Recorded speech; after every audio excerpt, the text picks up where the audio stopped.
रघुनंदन मेघश्यामा श्रीराम राम भरताग्रज राम राम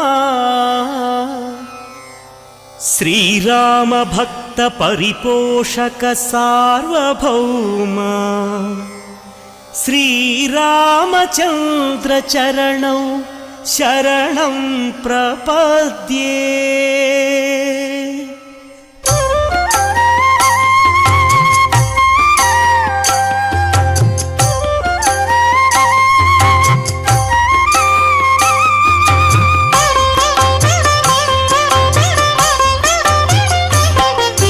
श्रीराम राम आनंदधाम सीता माता मनोभिराम रणरंग भीमा साकेत राम आदर्श मूर्ति हे सार्वभौम राजीवलोचन हे मेघश्यामा पुराण पुरुष राजललाम अगणित गुणगण सीताभिराम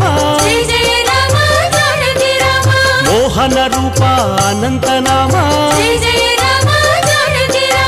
कौसल्य तनया कोसल राम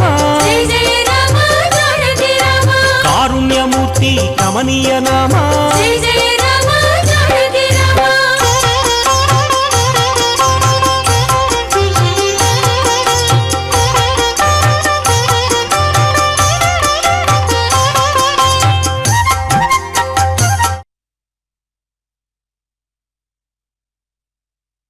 அரவிந்த தலாயதாட்சம் ராமம் நிஷாசர விநாசகரம் நமாமி.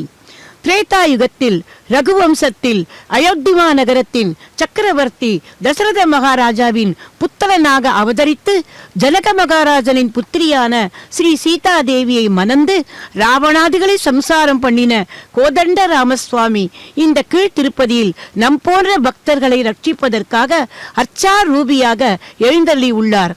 அந்த எம்பெருமானுக்கு நடைபெறும் வருடாந்திர பிரம்மோற்சவத்தில் 2ஆம் நாள் காலையான இன்று இதோ சின்ன சேஷ வாகனத்தில் எம்பெருமான் எழுந்தருளிக் கொண்டிருக்கிறார். கற்பூர ஹாரத்தி ஸ்ரீயக்காந்தாய கல்யாண நிதையே நெதியேர்த்தினாம் ஸ்ரீ வெங்கட நிவாசாய சீனிவாசாய மங்களம் என்று அந்த சீனிவாச மங்களத்தை நாம் இந்த ராமபிரானுக்கும் சமர்ப்பிப்போம். பக்தர்களே, இந்த மகத்தான அனுபவத்தை பெறுவதற்கு பக்தர்கள் அனைவரையும் அழைப்பது திருமதி TK லட்சுமி கிருஷ்ணசுவாமி. ராம என்கிற 2 எழுத்து மந்திரமே மதுரமானது. ஸ்ரீராம ராம ராமேதி ரமே ராமே மனோரமே சகஸ்ரநாம தத்துல்யம் ராமநாம வரானனே. விஷ்ணு சகஸ்ரநாமத்தின் மேற்கண்ட சோகத்தை சிவபெருமான் தனது துணைவியான பார்வதி தேவிக்கு கூறுவதாக அமைந்துள்ளது. பார்வதி தேவி தன் மணாளரிடம் ஸ்ரீமன் நாராயணனின் இந்த 1000 நாமங்களில் மிகவும் சுலபமானதும் இனிமையானதும் எல்லோராலும் எளிமையாக சொல்லக்கூடியதுமான திருநாமம் எது என்று வினவ அதற்கு ஈஸ்வரனான சிவபெருமான் மேற்கண்ட ஸ்லோகத்தை சொல்லி ஸ்ரீமன் நாராயணனின் 1000 நாமங்களையும் உள்ளடக்கியது இந்த ராமா என்கிற திருநாமம். இதை 3 முறை ஒருவர் உச்சரிப்பாதால் அவருக்கு முக்தி என்ற மோட்சபதம் கிட்டுவது உறுதி என்று தேவிக்கு தெளிவுபடுத்தினார். பக்தர்களே, இதையேதான் கம்பநாட்டாழ்வார் தனது கம்ப ராமாயணத்தில் ராம துதியாக நன்மையும் செல்வமும் நாளும் நல்குமே, நன்மையும் பாவமும் சிதைந்து தேயுமே, ஜென்மமும் மரணமும் இன்றி தீருமே, இம்மையே ராம என்ற 2 எழுத்தினால் என்று குறிப்பிட்டிருக்கிறார்.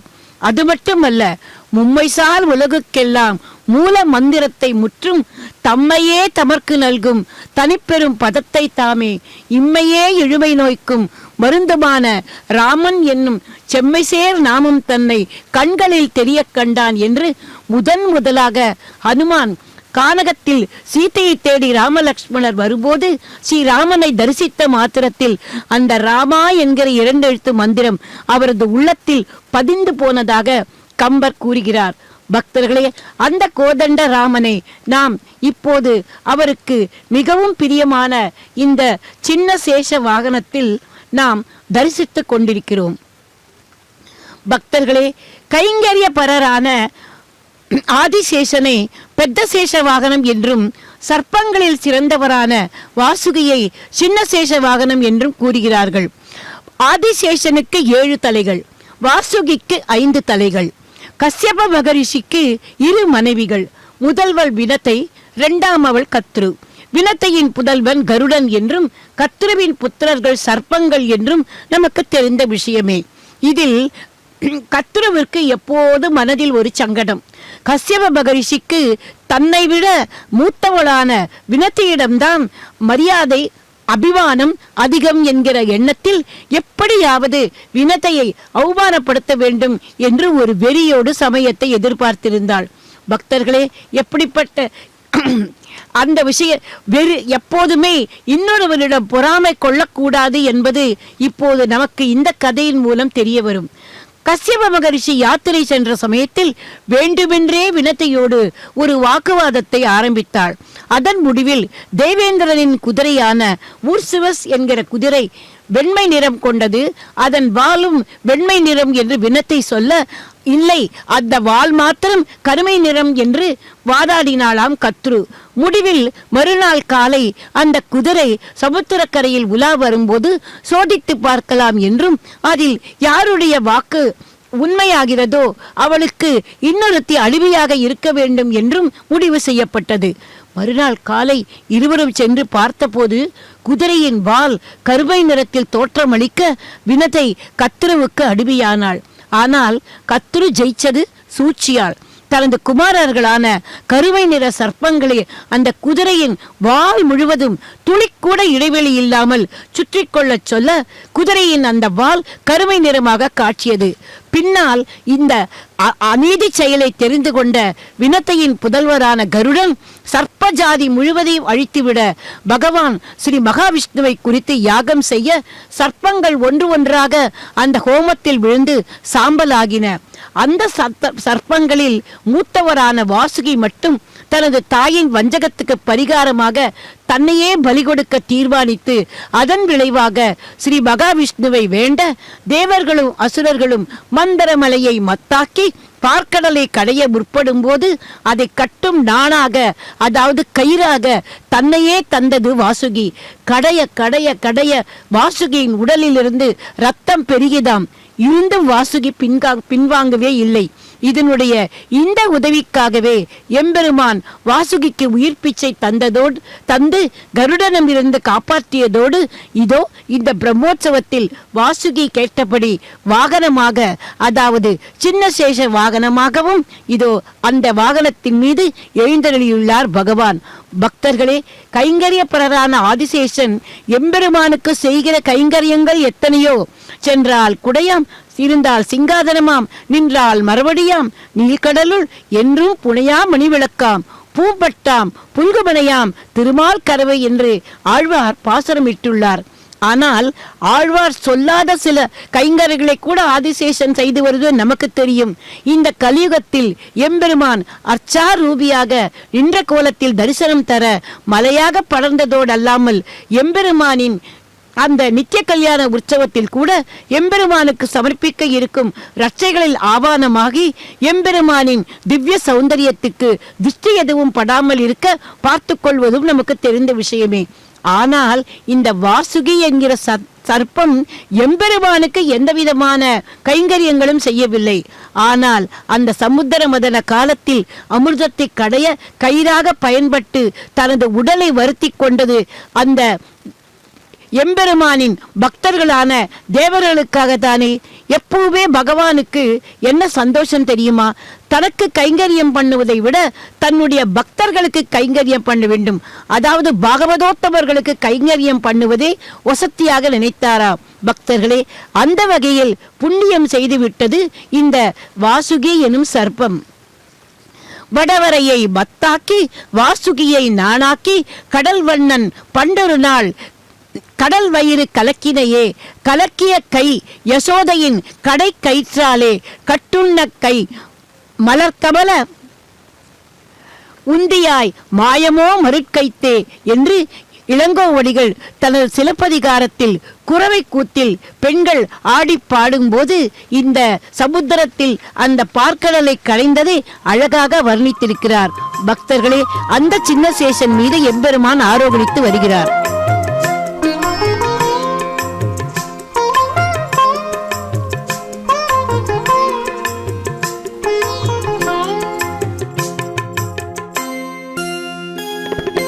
రామచంద్రుడితడు రఘువీరుడు, రామచంద్రుడితడు రఘువీరుడు, కామిత ఫలములియగలిగే నిందరికి రామచంద్రుడితడు రఘువీరుడు, కామిత ఫలములియగలిగే నిందరికి రామచంద్రుడితడు రఘువీరుడు.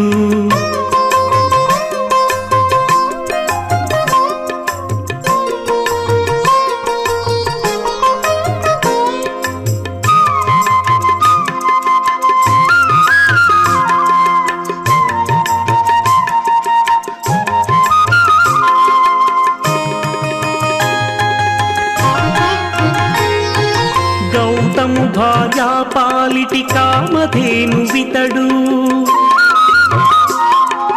ఘాతల కౌశికు పాలి కల్ప వృక్షము, గౌతము భార్యా పాలిటి కామధేను వితడు, ఘాతల కౌశికు పాలి కల్ప వృక్షము, సీతాదేవి పాలిటి చింతామణి ఇతడు, సీతాదేవి పాలిటి చింతామణి ఇతడు, ఈతడు దాసుల పాలి ఇహ పరదైవము రామచంద్రుడితడు రఘువీరుడు, కామిత ఫలములియగలిగే నిందరికి రామచంద్రుడితడు రఘువీరుడు.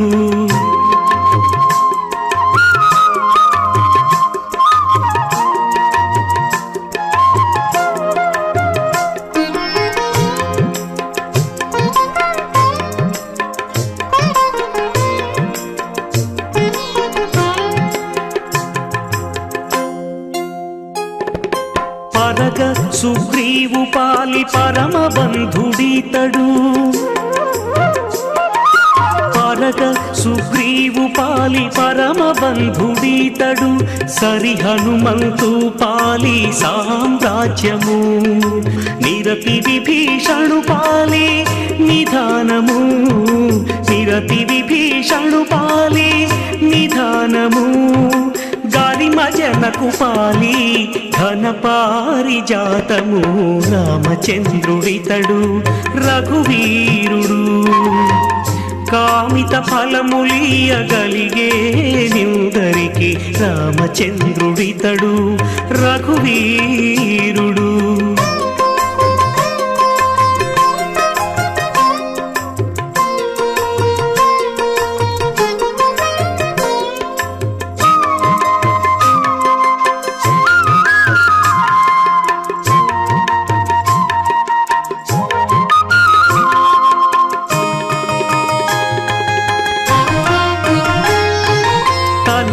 శబరి పాలి తత్వపు రహస్యము, అలరి గుహుని పాలి ఆది మూలము, తలప శబరి పాలి తత్వపు రహస్యము, అలరి గుహుని పాలి ఆది మూలము, కలడన్న వారి పాలి కన్నులెదుటే మూరితి, కలడన్న వారి పాలి కన్నులెదుటే మూరితి, వెలయ శ్రీ వెంకటాద్రి విభుడితడు రామచంద్రుడితడు రఘువీరుడు, రామచంద్రుడితడు రఘువీరుడు, కామిత ఫలములియగలిగే నిందరికి రామచంద్రుడితడు రఘువీరుడు, కామిత ఫలములియగలిగే. பக்தர்களே, அந்த ஸ்ரீ ராமச்சந்திர துதியை கேட்டோம். இப்போது வர்ணனையை தொடர்கிறேன். அன்று பாரத போரின் முதல் நாள் அர்ஜுனனின் தேர்க்கட்டலில் நின்று கொண்டு கலங்கி நின்ற பாண்டவ இளவலுக்கு கீதையை உபதேசித்தார் ஸ்ரீ கிருஷ்ண பரமாத்மா. சிருஷ்டியில் மிக உன்னதமான தன்மை எதனிடம் உள்ளதோ அதுவாக நான் இருக்கிறேன் என்று சில உதாரணங்களை உரைக்கிறார். ஆதித்யர்களில் நான் விஷ்ணு, ருத்ரர்களில் சங்கரன், வசுக்களில் அக்னி, பாண்டவர்களில் அர்ஜுனன், தேவ ரிஷிகளில் நாரதர், மகாவீரர்களில் ஸ்ரீராமன், இதோ அந்த ஸ்ரீராமனே கோதண்ட ராமன், சேனாதிபதிகளில் ஸ்கந்தன், மகரிஷிகளில் பிருகு, மிருகங்களில் சிம்ஹம், பட்சிகளில் கருடன், நாகங்களில் அனந்தன், சர்ப்பங்களில் நான் வாசுகி. அது மட்டுமல்ல, மாதங்களில் நான் மார்கழி, பர்வதங்களில் மேரு, நதிகளில் கங்கை, நாதங்களில் பிரணவம், அக்ஷரங்களில் அகாரம், வேத மந்திரங்களில் காயத்ரி என்று பலவிதமான உதாரணங்களை கூறுகிறார். அதில் அனந்தக அஸ்மி நாகானாம் சர்ப்பானாம் அஸ்மி வாசுகி என்பதற்கேற்ப இன்று எம்பெருமான் இதோ அந்த மகாவீரர்களில் ராமனாக இந்த சின்ன சேஷ வாகனத்தில் எழுந்தருளி நம்மை எல்லாம் அனுகிரகித்துக் கொண்டிருக்கிறார். பக்தர்களே, இப்போது நாம் இந்த ஸ்தலத்தை பற்றிய ஒரு விசேஷத்தை கூட பார்ப்போம். கிருத்த திரேதா துவாபர யுகங்களில் இந்த திருமலை திருப்பதி தேவீஸ்வரத்தில் சிறப்பு பல புராணங்களில் சொல்லப்பட்டிருக்கிறது. அந்த காலத்திலேயே சுவாமி புஷ்கரின் மகிமையும் விரிவாக கூறப்பட்டுள்ளது. பவிஷ்யோத்திர புராணத்தில் ஸ்ரீ ராமச்சந்திரமூர்த்தி சீத்தையை மீட்கும் வண்ணமாக இலங்கை நோக்கி புறப்பட்ட போது இந்த சுவாமி புஷ்கரியில் நீராடி சென்றதாக கூறப்பட்டுள்ளது. தற்போது ஸ்ரீ கோதண்ட ராமசுவாமி ஆலயம் இருக்கும் இடத்தில் ஒரு குகை இருந்ததாம். அதிலிருந்து வெளிப்பட்ட ஒளி அவ்வளவு தேஜோமயமாக இருந்ததாகவும் தெரிகிறது. ராவண சம்ஹாரத்துக்கு பின்னர் ஜாம்பவான் இந்த இடத்தில் ஆலயம் அமைத்து ஸ்ரீராமர், சீதா, லக்ஷ்மண விக்கிரகங்களை பிரதிஷ்டை பண்ணி வழிபட்டதாக ஸ்தல புராணம் கூறுகிறது. பக்தர்களே, ராவண சம்ஹாரத்துக்காக தேவர்களும் எம்பெருமானுக்கு கைங்கரியம் புரிய வேண்டும் என்ற நோக்கத்தில் பூவுலகுக்கு வந்தார்களாம். அதில் பிரம்மதேவர் ஜாம்பவான் என்கிற கரடி ரூபத்திலும், வாயுதேவன் அம்சமாக ஹனுமனும், சூரியனின் அம்சமாக சுக்ரீவனும், இந்திரனின் அம்சமாக வாலியும் வந்ததாக ஸ்ரீ ராமாயணத்தில் குறிப்பிடப்பட்டுள்ளது. அதில் இந்த ஜாம்பவானால் நிர்மாணிக்கப்பட்டதே இந்த கோதண்ட ராமசுவாமி ஆலயம்.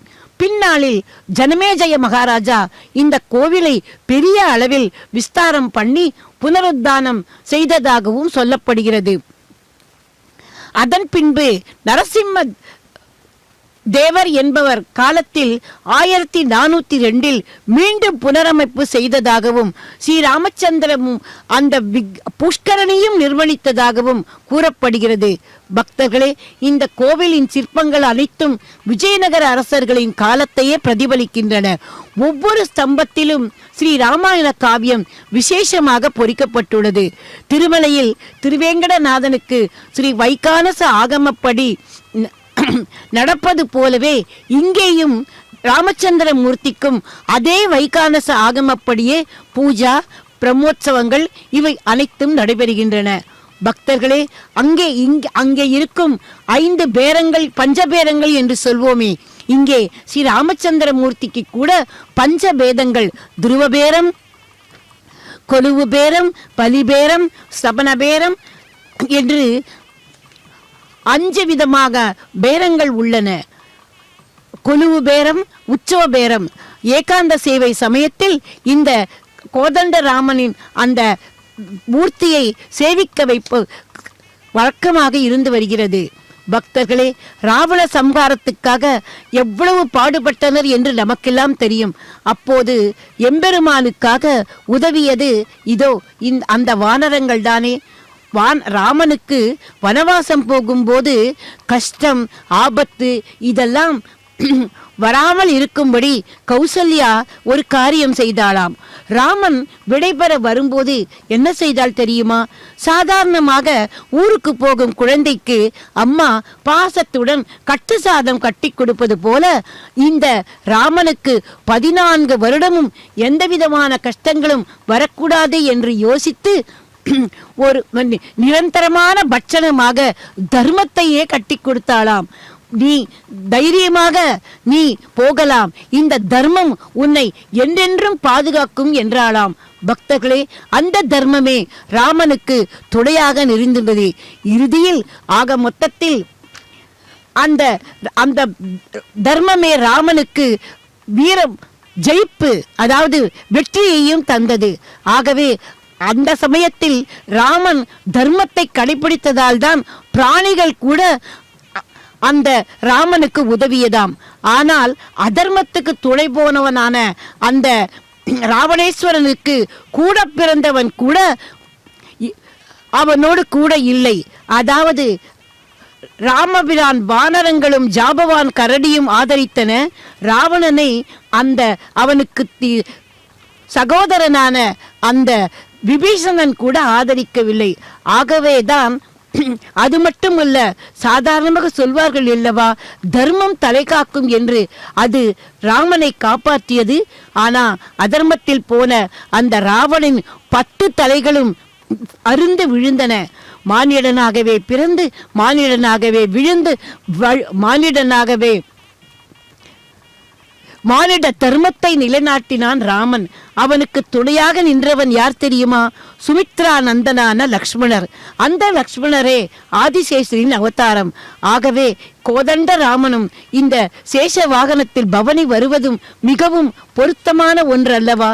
அதைத்தான் இப்போது நாம் தரிசித்துக் கொண்டிருக்கிறோம். நேற்றிரவு ஆதிசேஷனை வாகனமாக கொண்ட பகவான் இன்று வாசுகியை சின்ன சேஷ வாகனமாக கொண்டு இதோ வீதி உலா வருகிறார். எம்பெருமானுக்கு தான் படைத்த அனைத்து ஜீவராசிகளும் சமமே. ஆகவேதான் தனது பிரம்மோற்சவத்தில் வீதி உலா வரும்போது கூட நாகம், சர்ப்பம், சிம்மம், ஹம்சம், கருடன், ஆஞ்சநேயர் போன்ற எல்லோருடைய கைங்கரியங்களையும் ஏற்றுக்கொள்கிறாள். இவ்வளவு ஏன் மனித ஜாத்தியிலும் இந்த பக்தர் கூட்டத்தில் ஆண், பெண், பணக்காரர், ஏழை என்று எந்த பாகுபாடும் பகவான் பார்ப்பதில்லையே. அதோ எம்பெருமான் வாகனத்துக்கு முன்பாக ஆடிக்கொண்டும் பாடிக்கொண்டும் கோலாட்டம் போட்டுக்கொண்டும் செல்லும் அந்த பக்தர்களின் கைங்கரியங்களை கூட ஒரு மந்தகாச புன்னகையுடன் எம்பெருமான் ஏற்றுக்கொள்கிறார் அல்லவா? அதை இப்போது நாம் இந்த திரையின் வழியாக தரிசித்துக் கொண்டிருக்கிறோம்.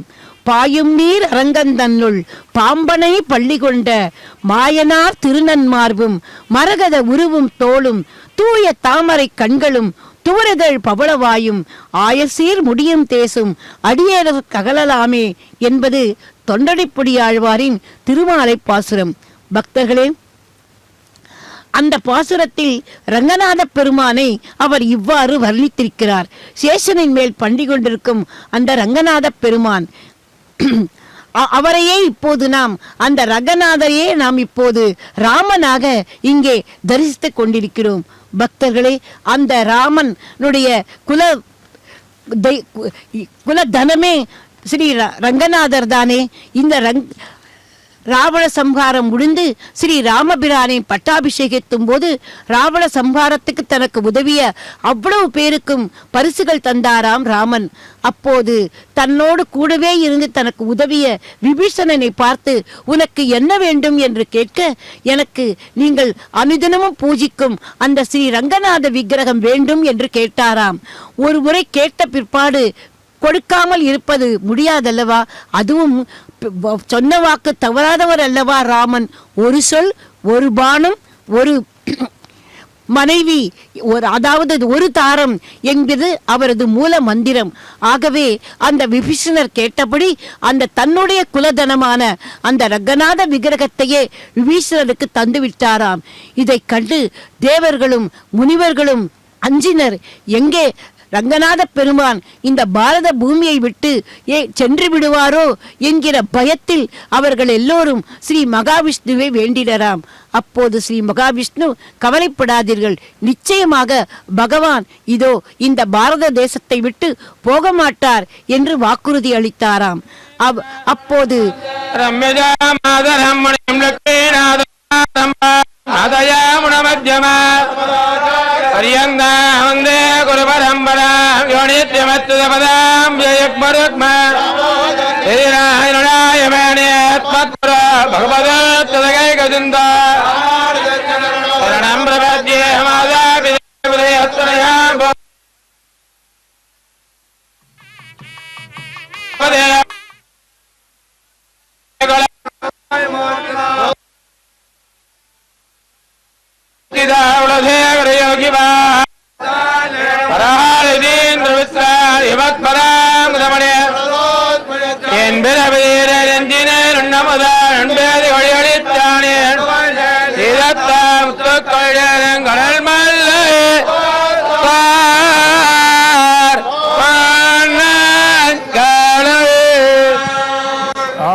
தருளா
రాఘవుడు పోడిమి కొలువున పొదలి వీడివు అల విజయ రాఘవుడు పోడిమి కొలువున పొదలి చెలియ పోడిమి కొలువున పొదలి వీడివు అల విజయ రాఘవుడు పోడిమి కొలువున పొదలి చెలియ పోడిమి కొలువున పొదలి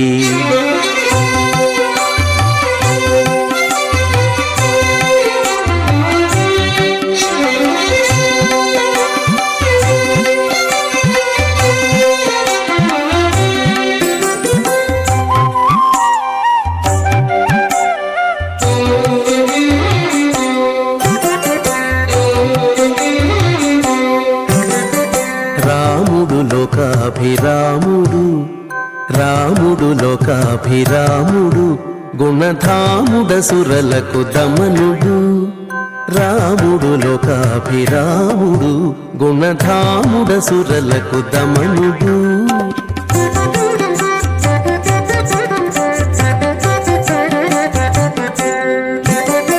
తామర కన్నుల దశరథ తనయుడు మోమున నవ్వి మొక్కవె చెలియ తామర కన్నుల దశరథ తనయుడు మోమున నవ్వి మొక్కవె చెలియ వీడివు అల విజయ రాఘవుడు పోడిమి కొలువున పొదలి వీడివు అల విజయ రాఘవుడు పోడిమి కొలువున పొదలి చెలియ పోడిమి కొలువున పొదలి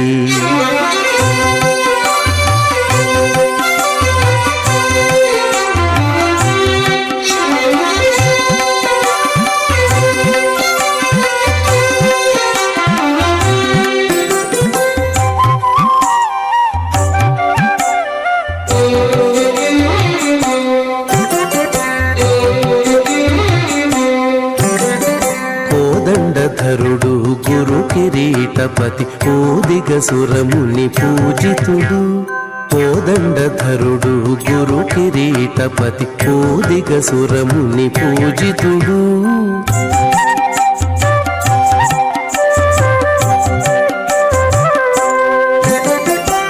ఆదిమ పురుషుడు అంబుదవర్ణుడు నీ దశ చూపులు నించే చెలియ ఆదిమ పురుషుడు అంబుదవర్ణుడు నీ దశ చూపులు నించే చెలియ వీడివు అల విజయ రాఘవుడు కోడిమి కొలువున పొగలి చెలియ కోడిమి కొలువున పొగలి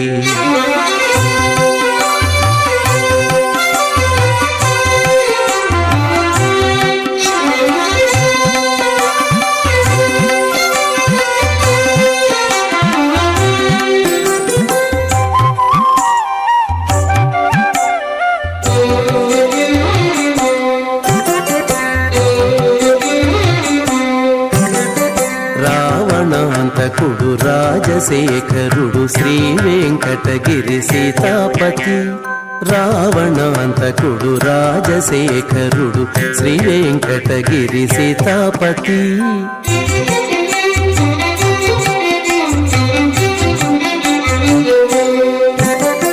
వావిలిపాటిలో వరమూర్తి తానై ఓవరి కొలువున ఉన్నాడే చెలియ వావిలిపాటిలో వరమూర్తి తానై ఓవరి కొలువున ఉన్నాడే చెలియ వీడివు అల విజయ రాఘవుడు కోడిమి కొలువున పొగలి వీడివో అల విజయ రాఘవుడు కోడిమి కొలువున పొగలి చెలియ கோடிமி கொலுவுன பக்தர்களே, வர்ணனையை தொடர்கிறேன். தன்னுடைய குலதனமான அந்த ரங்கநாத விக்கிரகத்தை விபீஷணன் கொடுக்கும் போது ஸ்ரீ ராமபிரான் சொன்னது என்ன தெரியுமா? இந்த விக்கிரகத்தை வழியில் எங்கும் கீழே வைக்காமல் நேராக நீங்கள் இலங்கைக்கு கொண்டு செல்ல வேண்டும் என்று. அப்படியே வடக்கே அயோத்தியிலிருந்து புறப்பட்டு தன்னுடைய புஷ்பக விமானத்தில் தெற்கே காவிரியின் கரைக்கு வந்தாராம் விபீஷணர். அப்போது சாயங்கால வேளை, அவர் சந்தியாவந்தனம் பண்ண வேண்டிய சமயம். ஆகவே தன்னுடைய அந்த கடமையை விட மனமில்லாமல், ஆனால் இந்த விக்கிரகத்தையோ கீழே வைக்கக்கூடாது, என்ன செய்யலாம் என்று யோசித்த போது அங்கே ஒரு பையன் தெம்பட்டானாம். அவன் மாடு மேய்த்து கொண்டிருந்தான். அவனிடம், அப்பனே, இதோ இந்த விக்கிரகத்தை கீழே வைக்காமல் நீ கையில் பற்றிக்கொள், நான் போய் சந்தியாவந்தனம் செய்துவிட்டு வருகிறேன் என்று. அந்த பையன் உண்மையில் யார் தெரியுமா? விநாயக பெருமான். அவன் சொன்னானாம், சரி, நான் இந்த விக்கிரகத்தை கீழே வைக்காமல் கையிலேயே வைத்துக் கொள்வேன். ஆனால் நான் 3 முறை உங்களை கூப்பிடுவேன். அந்த 3 முறையும் நீங்கள் வராது போனால் நான் இந்த விக்கிரகத்தை கீழே வைத்துவிட்டு என் மாடு கன்றுகளை மேய்த்து கொண்டு போய்விடுவேன் என்றாராம். சரிப்பா, அப்படியே செய்யலாம் என்று விபீஷணனும் சந்தியாவந்தனம் பண்ணுவதற்காக காவிரிக்குள் நுழைந்து விட்டார். ஆனால் உண்மையில் பார்க்க போனால் அவர் நினைத்தாராம், இவன் 3 முறை கூப்பிட போறான், நாம் அதற்குள் நம்முடையதை முடித்து விடலாம் என்று. ஆனால் என்ன நடந்தது தெரியுமா? அந்த விநாயக பெருமான் தானே பிள்ளையாக வந்தான். அவன் 3 முறை விபீஷணா விபீஷணா விபீஷணா என்று கூப்பிடும்போது ஒரு வருடதேவன் காற்றையும் இடியையும் வரவழைக்க அந்த சப்தத்தில் விபீஷணருக்கு இந்த பையன் கூப்பிட்டதே காதில் விழவில்லையாம். உடனே அந்த பையன் அந்த காவிரியும் கொள்ளிடமும் சேரும் அந்த இடத்திலேயே அந்த விக்கிரகத்தை வைத்துவிட்டு ஓடிவிட்டானாம். வந்து பார்த்த விபீஷணருக்கு, அழராமா, இந்த விக்கிரகத்தை கீழே வைத்து விட்டார்களே என்று எத்தனையோ கஷ்டப்பட்டு எடுக்க பார்த்தாலும் விக்கிரகம் வரவில்லை. அப்போதுதான் அசரீரியாக பகவான் சொன்னாராம், விபீஷணரே, கலங்க வேண்டாம், இந்த விக்கிரகம், இந்த ஸ்ரீரங்கநாத விக்கிரகம் இனி இது இந்த ஸ்ரீரங்கம் எனப்படும் இந்த திவ்ய கஷேத்திரத்திலேயே இருக்கட்டும். நீங்கள் உம்முடைய லங்கைக்கு செல்வீர். ஆனால் உம்முடைய விருப்பப்படி இந்த ரங்கநாதரின் விக்கிரகத்தின் திருமுகம் இலங்கையை நோக்கி திரும்பி இருக்கும் என்று. அதே போலவே தான் ரங்கநாதர் அங்கே பள்ளி கொண்டிருக்கிறார். அதை நாம் சேவித்து அந்த அரவணையின் மடியில் இதோ பாருங்கள், இங்கேயும் அந்த ஆதிசேஷன் மாதிரி சின்ன சேஷ வாகனத்தில் பகவான் எழுந்தருளி இருக்கிறார் அல்லவா? ஆதிசேஷனின் அவதாரமான இளைய பெருமாள் ஸ்ரீ லக்ஷ்மணன் தனது தமையனாருக்கு செய்த தொண்டுகள், பணிவிடைகள் நாம் அறியாததல்ல.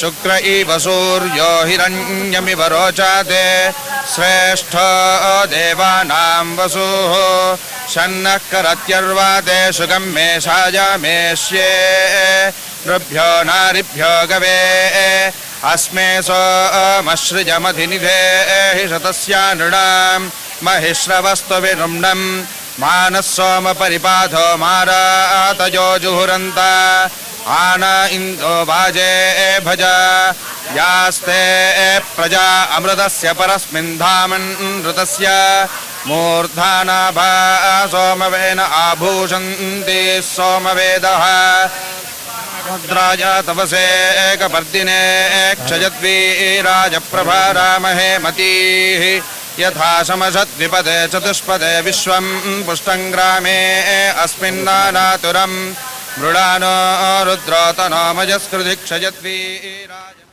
பக்தர்களே, சிற்றன்னை கைகேயின் வரத்தால் பித்ருவாக்கிய பரிபாலனத்துக்காக ராமன் மரவுரி தரித்து வனவாசம் புறப்பட்ட போது அவனுடைய பின்னே நிழல் போல தொடர்ந்தார் அல்லவா இளவல் லக்ஷ்மணன்.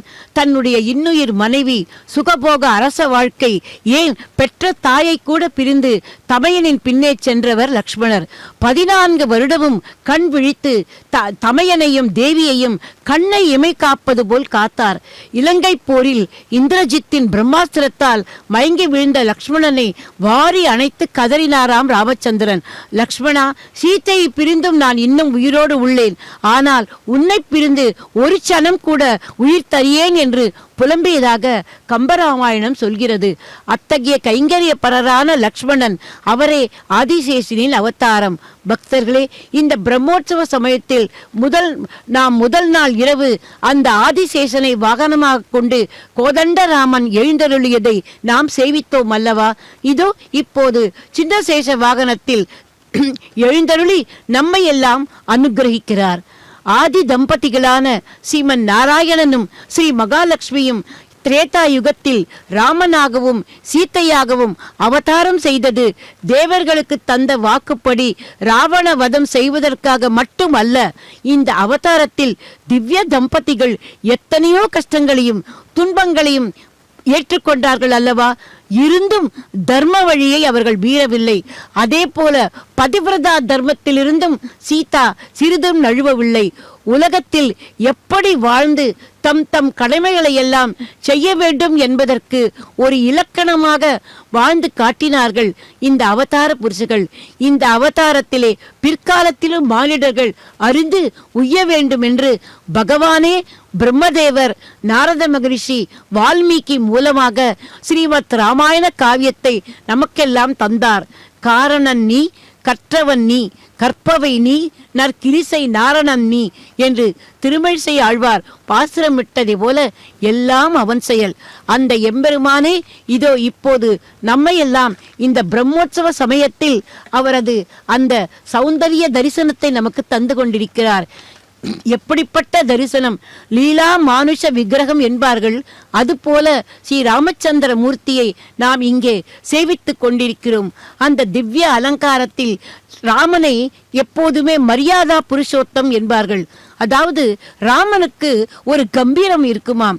கண்ணனை எப்படி லீலா வினோதன் என்கிறார்களோ அதே போல ராமனை மரியாதா புருஷோத்தம் என்பார்கள்.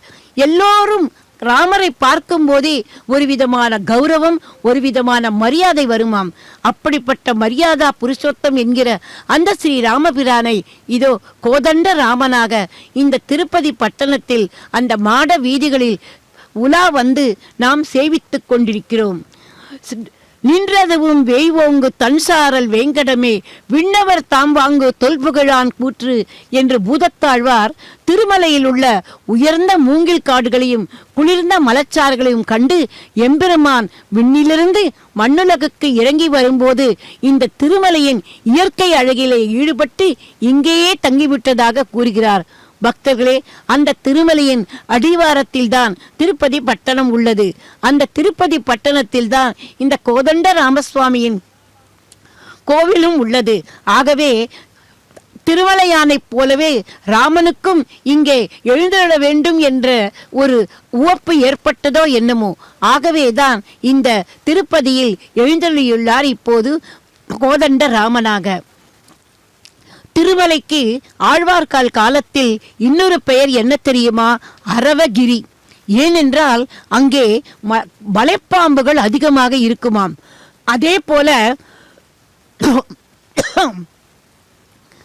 அங்கே குறவர்களும் நிறைய வாழ்ந்து வந்தார்களாம்.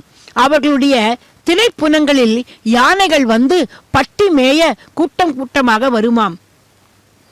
அவற்றை துரத்த அந்த குறவர்கள் கற்களை வீசி எறிவார்களாம்.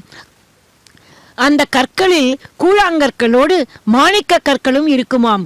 அந்த மாணிக்கங்களின் ஒளியை கண்ட அந்த அரவங்கள், அதாவது அந்த பாம்புகள், அவைகளை எல்லாம் மின்னலாகவும் அந்த யானைகளை மேகங்களாகவும் கருதி இந்த மின்னலுக்கும் இடிக்கும் பின்னால் வரும் அந்த மழைக்கு பயந்து புற்களில் ஓடி ஒளிந்து கொள்ளுமாம். அப்படிப்பட்ட திருமலை என்று பொய்கை ஆழ்வார் வர்ணிக்கிறார். இதற்கு வியாக்கியானம் செய்தார் அல்லவா பெரியவாச்சான் பிள்ளை. அவர் என்ன சொல்கிறார் தெரியுமா? இதில் ஒன்குறவர் என்று ஆழ்வார் ஏன் சொல்லி இருக்கிறார் என்றால், அவர்கள் செல்வத்தில் சிறந்தவர்களாம். அதனால்தான் கற்களை வீசி எறியும் போது கூட மாணிக்க கற்களை வீசி எறிந்தார்களாம். ஏனென்றால் எம்பெருமான் அந்த கருமாணிக்கமே தங்களுக்கு கூட இருக்கும்போது இந்த மாணிக்க கற்கள் எல்லாம் ஏன் என்று அதை வீசி எறிந்ததாக கூறுகிறார். அத்தகைய பெருமை வாய்ந்த அரவகிரி. அந்த திருமலையின் அடிவாரம் இந்த திருப்பதி. அந்த திருப்பதியில் பிரம்மோற்சவ சமயத்தில் இதோ நாம் அந்த அரவிந்த லோச்சனனான எம்பெருமானை இப்போது சின்ன சேஷ வாகனத்தில் நாம் சேவித்துக் கொண்டிருக்கிறோம். பக்தர்களே, அந்த எம்பெருமானுக்கு ஆழ்வார்கள் எல்லோரும் கைங்கரியம் செய்தார்கள். நாம் எல்லோரும் என்ன செய்ய போகிறோம்? இதோ இப்போது இந்த உற்சவ சமயத்தில் அதுவும் என்ன ஸ்ரீ வெங்கடேஸ்வரா பக்தி தொலைக்காட்சி நிறுவனம் வழியாக இருந்த இடத்திலிருந்தே நாம் இந்த உற்சவத்தை சேவித்துக் கொண்டிருக்கிறோம். கண்ணார மகிழ்கிறோம். காதார அந்த திவ்யமிக பாடல்களை எல்லாம் கேட்கிறோம். நாம் எவ்வளவு கொடுத்து வைத்தவர்கள் என்று எண்ணிக்கொள்ளுங்கள். ராமாய ராமபத்ராய ராமச்சந்திராய வேதசே ரகுநாதாய நாதாய சீதாய பதையே நமகா என்று அந்த ராமபிரானை இருக்கரம் கூப்பி சேவித்து மகிழ்வது ஒன்றே நாம் எம்பெருமானுக்கு செய்யக்கூடிய ஒரு கைங்கரியமாகும். சாதாரணமாக சேஷன் என்றாலே பணிவிடை செய்பவன் என்று ஒரு பொருள். இதில் எம்பெருமானுக்கு பணிவிடை செய்வதில் முதல்வன் என்பதால் அவர் ஆதிசேஷன். பராசர பட்டர் கூறுகிறார், அந்த பரந்தாமனுக்காக ஒரு படுக்கையாக மாறி தனது மடியில் தாங்கி வருகிறார் அந்த ஆதிசேஷன். தூய்மையான நல்ல பாம்பு இருக்கும் இடத்தில் தாழம்பு மனம் வீசுமாம். கம் என்ற வாசனை பகவானுக்கு இதமாக இருந்ததாம். அது மட்டுமல்ல, திருவிளக்கு இல்லாத இடத்தில் இரவு நேரத்தில் தூங்கக்கூடாது என்பது சாஸ்திரம். ஆகவே தன்னுடைய தலையில் இருக்கும் அந்த மாணிக்க கற்களின் ஒளியால் எம்பெருமான் சயனித்திருக்கும் அந்த இடத்தையே பிரகாசமாக்குகிறாராம் ஆதிசேஷன். காற்றையே உணவாக உட்கொள்வதால் எங்கே தான் வேகமாக மூச்சு விட்டால் அது புயல் காற்று போல மாறி எம்பெருமானின் நித்திரைக்கு ஏதாவது அபச்சாரமாய் இருக்குமோ என்று மெல்ல மெல்ல நிறுத்தி நிறுத்தி பிராணாயாமம் செய்வது போல மூச்சு விடுகிறாராம் ஆதிசேஷன். ஆகவே அது எப்படி இருக்கும் தெரியுமா? எம்பெருமானை தூளியில் இட்டு ஆட்டுவது போல அசைந்து அசைந்து கொடுக்குமாம். எப்படி யசோதாய் பிராட்டி குழந்தை கண்ணனை மடியில் விட்டுக்கொண்டு தாலாட்டினாலோ, எப்படி கோசலா தேவி ராமச்சந்திர மூர்த்தியை அந்த குட்டி ராவனை தன்னுடைய மடியில் வைத்து தாலாட்டினாலோ, அதே போல இந்த ஆதிசேஷன் அந்த எம்பெருமானை தாலாட்டுவது போல அமைந்து உள்ளதாம். பக்தர்களே, இளைய பெருமாள் லக்ஷ்மணராக வந்தாலும் அவர் ஆதி காலத்தில் எம்பெருமானை எப்படி தாலாட்டி இருக்கிறார் பாருங்கள். ஆகவேதான் வனவாச சமயத்தில் கூட பஞ்சவடியில் எம்பெருமான் ராமன் கண்மூடி தூங்கும் போது லக்ஷ்மண பெருமாள் அவரது காலை மெல்ல பிடித்து விட்டு கொண்டிருந்து எந்த பயங்கரமான மிருகங்களும் வராதபடி கண்காணித்துக் கொண்டே இருப்பாராம். சாதாரணமாக நாம் சொல்வோம் அல்லவா, பாம்புகளின் கண்களுக்கு எதுவுமே தப்பாது என்று. அதுபோல எம்பெருமானுக்கு காவலாக, ராமனுக்கு காவலாக இருந்தாராம் லக்ஷ்மணர். அந்த லக்ஷ்மணரே ஆதிசேஷன். பக்தர்களே, அப்படிப்பட்ட சேஷனையே வாகனமாக கொண்டவர் பகவான்.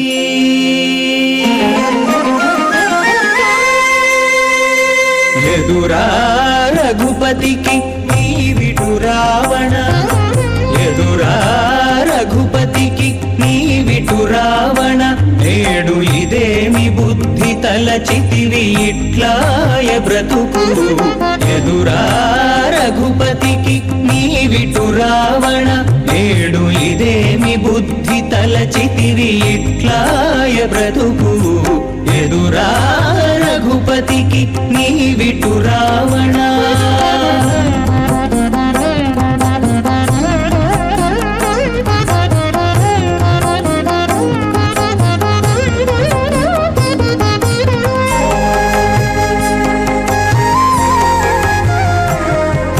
హరుని పూజలు నమ్మి హరితో మార్కొనగ విరసమై కూలితివి వెర్రి రావణ. హరుని పూజలు నమ్మి హరితో మార్కొనగా విరసమై కూలితివి వెర్రి రావణ. వరుసతోడ బ్రహ్మవరము నమ్మి, వరుసతోడ బ్రహ్మవరము నమ్మి రాము శరణనకుండగానే, రాము శరణనకుండగానే సమస్యగా కులము. వరుసతోడ బ్రహ్మవరము నమ్మి రాము శరణనకుండగానే సమస్యగా కులము. ఎదురా రఘుపతికి నీవిటు రావణ, నేడు ఇదేమి బుద్ధి తలచితివి ఇట్లాయ బ్రతుకు. ఎదురా రఘుపతికి నీవిటు రావణ.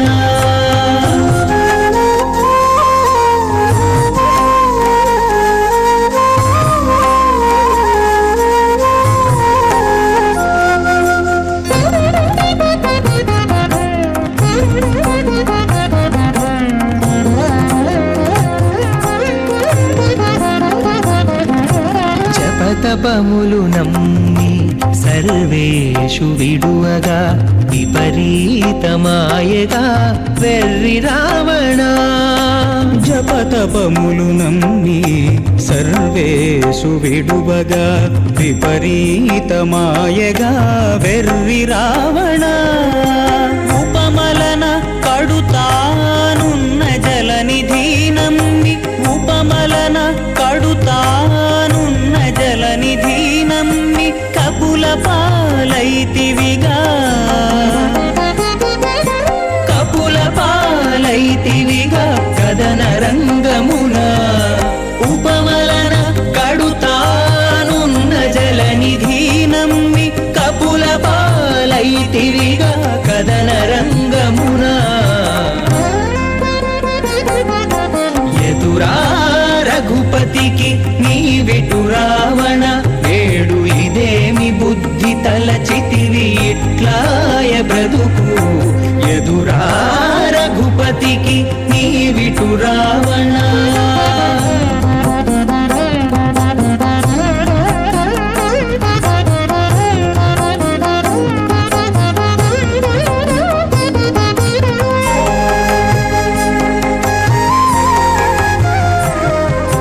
వంటతనము నమ్మి పైకొన్న రాఘవు వింట బొలిసితివిగా వెర్రి రావణ. వంటతనము నమ్మి పైకొన్న రాఘవు వింట బొలిసితివిగా వెర్రి రావణ. ఇంటనే శ్రీ వెంకటేశ్వరుని గొలిచి, ఇంటనే శ్రీ వెంకటేశ్వరుని గొలిచి వెంటనే సుఖియాయే.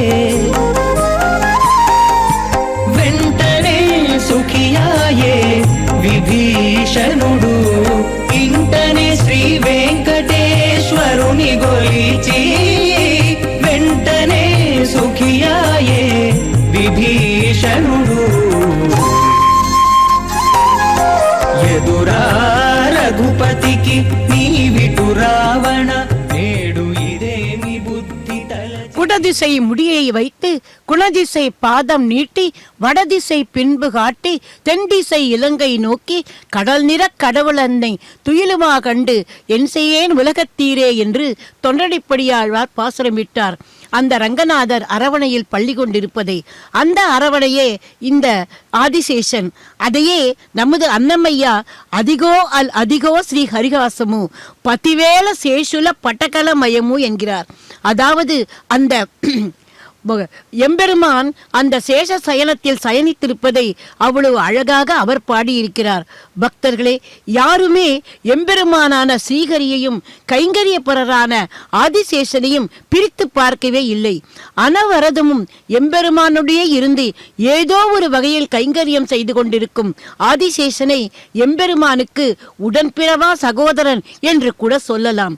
எப்படி திருப்பார்கடலில் சென்றால் குடையாம், இருந்தால் சிங்காதனமாம், நின்றால் மரபடையாம், நீள்கடலுள் என்றும் புனையா மணிவிளக்காம், பூம்பட்டாம் புல்கமனையாம், திருமார்கருவை என்று சொல்லும் ஆழ்வார். இதில் நாம் மற்றதெல்லாம் சரி, ஆனால் இந்த நின்றால் மரபடியாம் என்பது பற்றி நமக்கு ஒரு சந்தேகம் வருகிறது.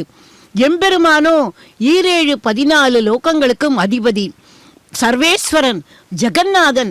அவருக்கு இல்லாத வஜ்ர வைடூரியங்களா, முத்து பவளங் கோமேதகங்களா? அப்படி இருக்கும்போது அவற்றை பதித்த தங்கத்தாலான பாதுகைகளைத்தானே எம்பெருமானின் திருப்பாதங்களை அலங்கரிக்க வேண்டும். இதென்ன மரவடி? அப்போதுதான் இப்போது நினைவிற்கு வருகிறது பாருங்கள். எம்பெருமான் அந்த ராமனாக அவதரித்த போது அந்த சித்திரனை கைகேயி தசரத மகாராஜாவிடம் 2 வரங்கள் கேட்டாள். ஒன்று பரதனுக்கு பட்டம், இன்னொன்று ராமன் மரவுரி தரித்து 14 வருடம் கானகம் செல்ல வேண்டும். இதில் மரவுரி என்பது ரிஷிகளும் சந்நியாசிகளும் அணிந்து கொள்ளும் ஒரு உடை. அந்த ரிஷிகள் தங்கள் கால்களுக்கு தோளாலான செருப்புகளோ தங்கத்தாலான பாதுகைகளோ அணிவார்கள். தாங்கள் அணிந்திருக்கும் அந்த மரவுரிக்கு ஏற்றாற் போல மரத்தாலான பாதுகைகளையே அணிந்து கொள்வார்களாம். அதுவே மரவடி. ஆகவேதான் ஸ்ரீ ராமபிரானும் மரவுரி தரித்த போது அவர் அணிந்து கொள்ளும் அந்த பாதுகை அந்த மரவடியாக ஆதிசேஷனே மாறிவிட்டாராம். சேஷனின் பக்தியை பார்த்தீர்களா?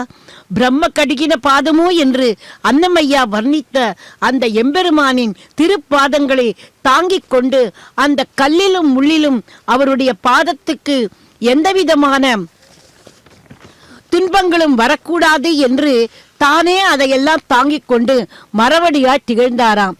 இதற்காகத்தான் நின்றால் மரவடியாம் என்று போற்றி இருக்கிறார்கள். பக்தர்களே, அந்த ஆதிசேஷனையே இது இப்போது சின்ன சேஷ வாகனமாக நாம் இப்போது தரிசித்து கொண்டிருக்கிறோம். சொல்வார்கள் 1000 தலை கொண்டவன் ஆதிசேஷன் என்று. நேற்று 7 தலை கொண்ட ஆதிசேஷனை பார்த்தோம். இன்று 5 தலை கொண்ட சேஷனையும் நாம் பார்க்கிறோம். ஆக மொத்தத்தில் எப்படி வேண்டுமானாலும் தன்னை சுருக்கிக் கொண்டு எம்பெருமானுக்கு ஏற்றாற் போல தன்னை மாற்றிக்கொள்வாராம் ஆதிசேஷன். எம்பெருமானின் புகழை பாட ஆதிசேஷனுக்குள்ள 1000 நாவு கூட போதாது என்று ஏன் சொல்கிறார்கள்? 1000 தலை கொண்டவர் ஆதிசேஷன். ஆனால் இங்கோ நாம் 5 தலை கொண்ட சின்ன சேஷ வாகனத்தில் எம்பெருமானை அழகாக தரிசித்து கொண்டிருக்கிறோம்.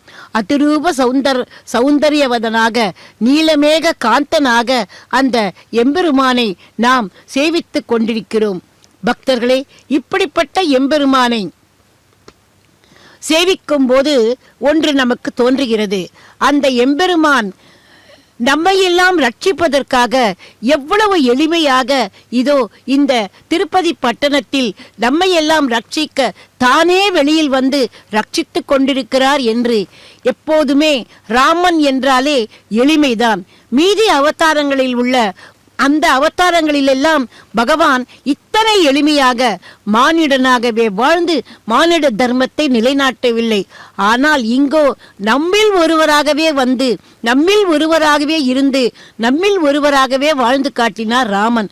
ஆகவேதான் இப்போதும் எளிமையே உருவாக அதோ அந்த சின்ன சேஷ வாகனத்தில் அந்த திருப்பதியின் மாட வீதிகளில் எழுந்தருளி நம்மை எல்லாம் அனுகிரகித்துக் கொண்டிருக்கிறார் அந்த எம்பெருமான்.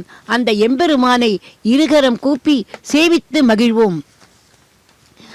விஷ்ணு சகஸ்ர நாமத்தில் எம்பெருமானுக்கு ஒரு திருநாமம் புஜகோத்தாய நமக. இந்த திருநாமம் எம்பெருமானுக்கு அது கூட ஆதிசேஷனாலேயே ஏற்பட்டதாம். அதையும் நாம் இங்கு பார்க்கலாம். பார்க்கடலில் ஆதிசேஷன் மீது பகவான் பயணித்திருக்கும் போது மதுகைடவர் என்கிற 2 அசுரர்கள் அந்த எம்பெருமானை எதிர்த்து போர் புரிய வந்தார்களாம். அவர்கள் அந்த சமயத்தில் பகவான் யோக நிதிரையில் இருந்ததால் அவர்கள் வருவதை ஆதிசேஷன் பார்த்து விட்டாராம். எம்பெருமானை எச்சரிக்க நினைத்தார். பகவானின் தூக்கத்துக்கு இடையூறு செய்ய மனம் வரவில்லையாம். அதற்காக அவர்கள் நெருங்கி வரும்போது ஆதிசேஷன் தனது வாயிலிருந்து நெருப்பை உமிழ்ந்து அந்த அரக்கர்களை எரித்து விட்டாராம். எரித்த பின் தான் அவர் மனசுக்கு தோன்றியதாம், அடடா, நாம் நமது எஜமானரான அந்த எம்பெருமானை கேளாமல் இந்த காரியத்தை செய்து விட்டோமே, உண்மையான தொண்டனுக்கு இது அழகில்லையே என்று ஆதிசேஷன் பகவான் கண் விழித்ததும் தன் எஜமானனிடம் மன்னிப்பு கேட்டு தலை குனிந்து நின்றாராம். எம்பெருமான் அவரை சமாதானப்படுத்தியதாக புராணங்கள் கூறுகின்றன. புஜக என்றால் பாம்பு, உத்தம் என்றால் எஜமானர். ஆக மொத்தத்தில் எஜமானனான அந்த புஜகத்தில் சயனித்திருப்பதால் அந்த எம்பெருமானை புஜகோத்தாய நமக என்று போற்றுகிறோம். இது சகஸ்ரநாமத்தில் 195வது திருநாமம்.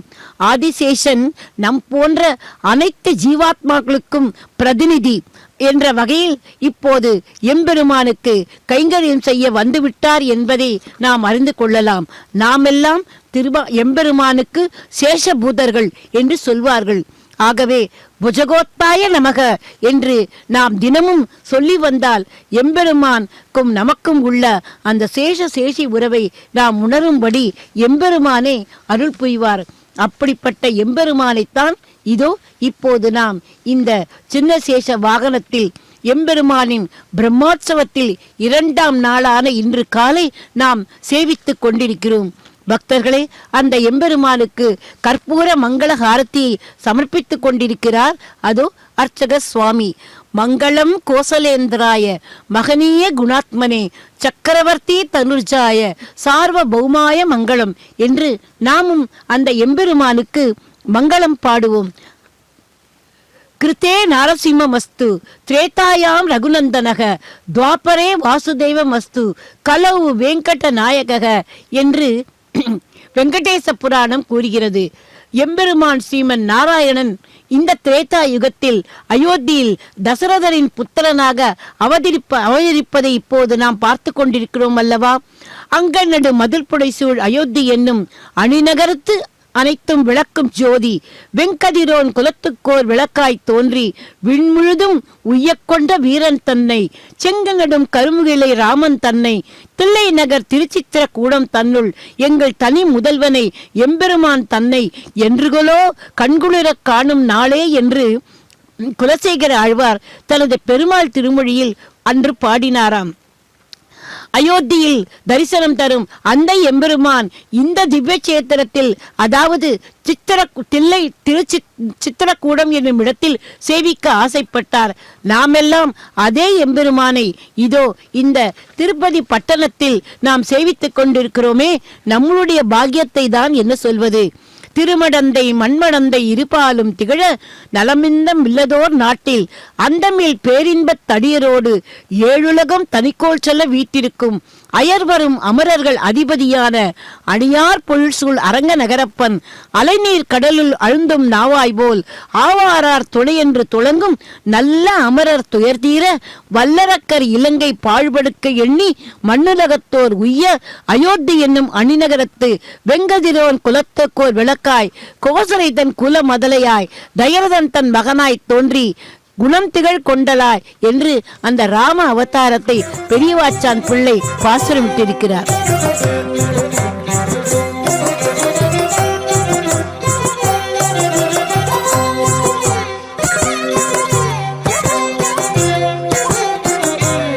ఈతడే రఘురాముడీతడే కాంగవీరుడు,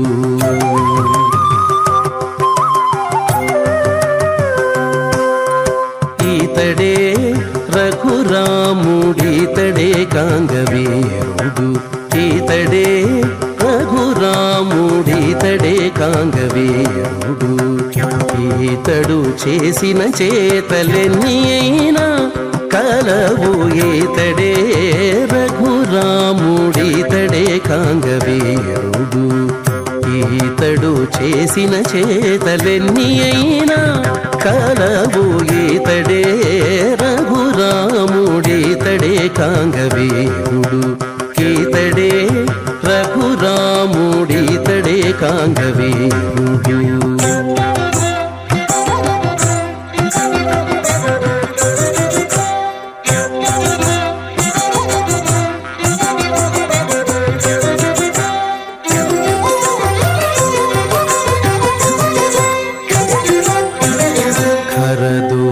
ఖరదూషణాదులను ఖండతుండములు చేసే అరుదుగా వాలి నొక్కయముననేసే,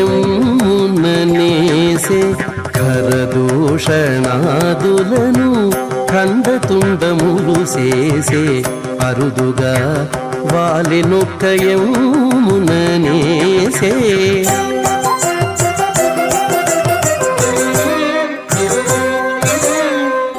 సరవి కొండల చేత సముద్రము బంధించే, సరవి కొండల చేత సముద్రము బంధించే, 20 విభీషణునికిచ్చే లంకారాజ్యము, సరవి కొండల చేత సముద్రము బంధించే, 20 విభీషణునికిచ్చే లంకారాజ్యము, ఈతడే రఘురాముడీతడే కాంగవీరుడు, ఈతడు చేసిన చేతలెన్ని అయినా కలవు ఈతడే రఘురాముడీతడే కాంగవీరుడు, ఈతడే రఘురాముడీతడే కాంగవీరుడు.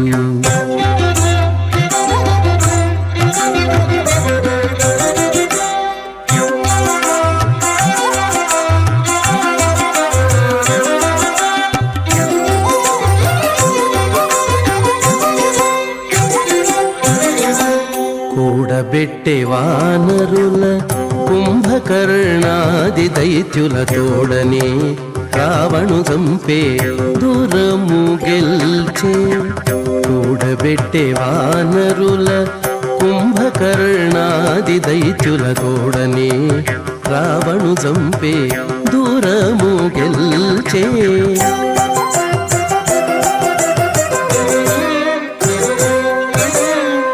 వేడుకతో సీతాదేవి గూడెను పుష్పకమెక్కే, వేడుకతో సీతాదేవి గూడెను పుష్పకమెక్కే, 7 జోడై సింహాసనమేలే నయోధ్యలోన, వేడుకతో సీతాదేవి గూడెను పుష్పకమెక్కే, 7 జోడై సింహాసనమేలే నయోధ్యలోన, ఈతడే రఘురాముడీతడే కాంగవీరుడు, ఈతడు చేసిన చేతలెన్ని అయినా కలవు ఈతడే రఘురాముడీతడే కాంగవీరుడు, ఈతడే రఘురాముడీతడే కాంగవీరుడు.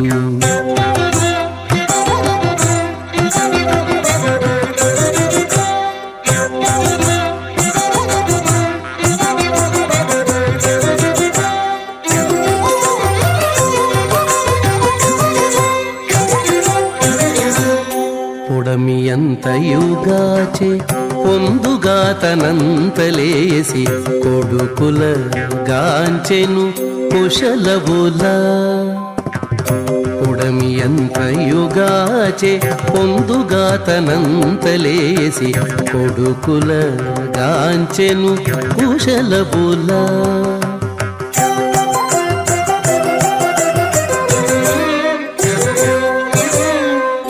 ఎడయక శ్రీ వెంకటేశుడై వరములిచ్చే ఎడయక శ్రీ వెంకటేశుడై వరములిచ్చే అడరి తారక బ్రహ్మమై ఇదే వెలసే ఎడయక శ్రీ వెంకటేశుడై వరములిచ్చే అడరి తారక బ్రహ్మమై ఇదే వెలసే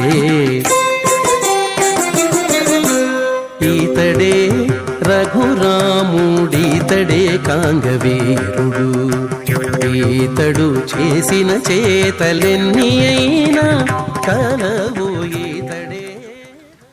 பக்தர்களே, ஸ்ரீ ராமாயண காவியங்களில் சம்ஸ்கிருதத்தில் வால்மீகி ராமாயணமும், ஹிந்தியில் துளசிதாசரின் ராமச்சரித்த மானசும், தமிழில் கம்பராமாயணமும் மிகவும் எத்தனையோ பண்டிதர்களால் போற்றப்பட்டிருக்கிறது.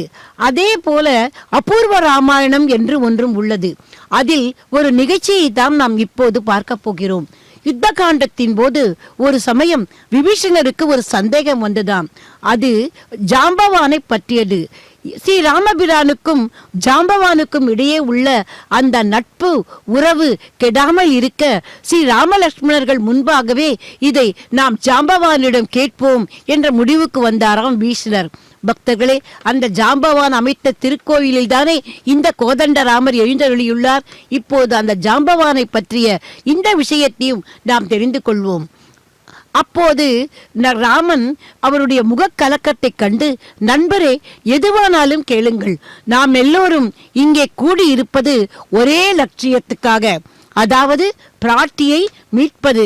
ஆகவே நமக்குள் ரகசியங்கள் இருக்க வேண்டாம் என்றாராம்.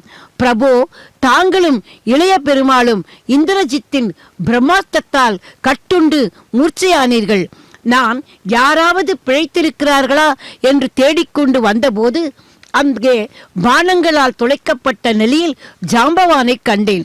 அவர் என்னை கண்டதும் கேட்ட முதல் கேள்விதான் என்னை கலக்கமடைய செய்தது என்று. என்ன அப்படிப்பட்ட கேள்வி என்றால், ஜாம்பவான் கேட்ட கேள்வி, ஆஞ்சநேயர் நலமா இருக்கிறாரா என்று. அப்படியானால் தங்களை விட ஜாம்பவானுக்கு அனுமனா முக்கியம் என்பதை கேட்டதும் ராமர் புன்முறுவுடன், அதன் காரணத்தை நான் அறிவேன், இருந்தாலும் அதை இந்த ஜாம்பவானின் வாக்காலே நீர் தெரிந்து கொள்வது மிகவும் அவசியம் என்றாராம். అమరవందిత ఆనంద రూప సురనర ప్రార్థిత వైకుంఠ ధామ.